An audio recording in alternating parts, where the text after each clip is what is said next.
The next principle I want to talk to you about is rhythm, which is exactly what it sounds like.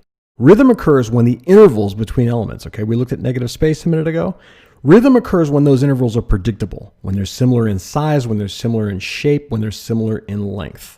When elements repeat at regular intervals, the visual rhythm that's created speeds identification and the user's ability to quickly infer what those elements are and understand what they do.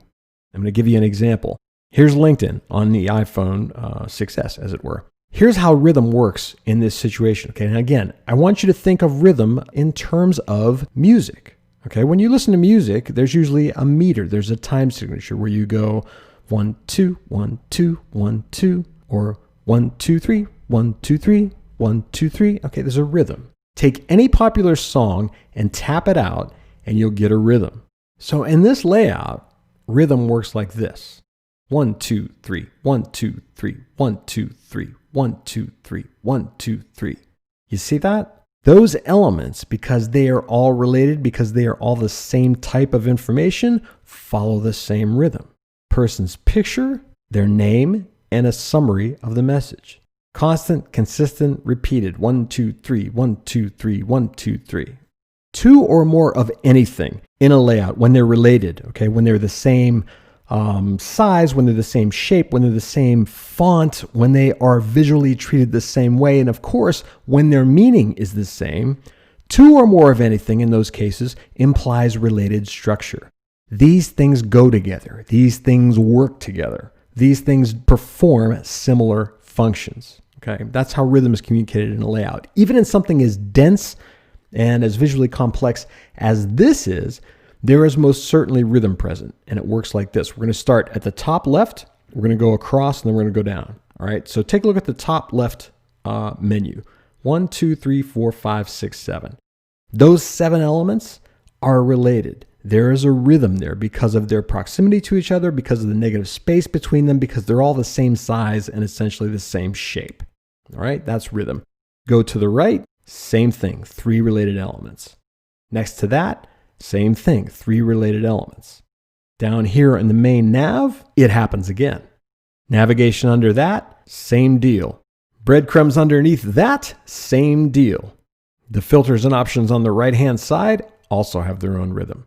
The navigation on the left, same deal. There's a rhythm implied there. Notice that numbers 2 through 5 are closer together. So the rhythm changes slightly there.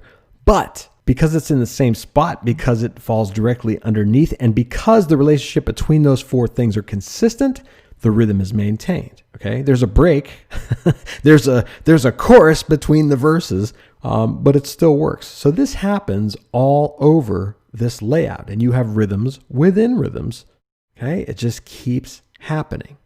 This is what allows us, in addition to the principles of balance that we talked about, this also allows us to move through something quickly. All visual design, good visual design, has rhythm. The rhythm is either consistent or it's broken.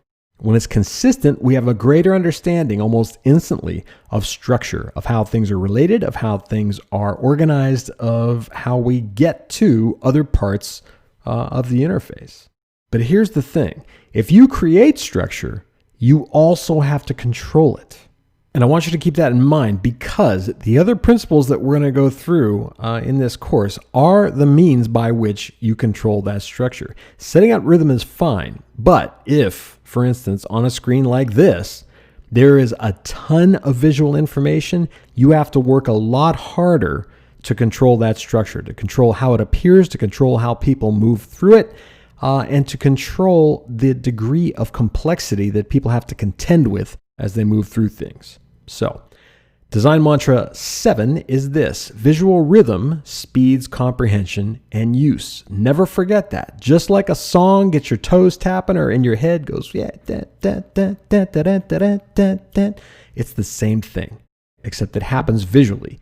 The eyes and the brain move through and respond to that rhythm in order to quickly understand and comprehend.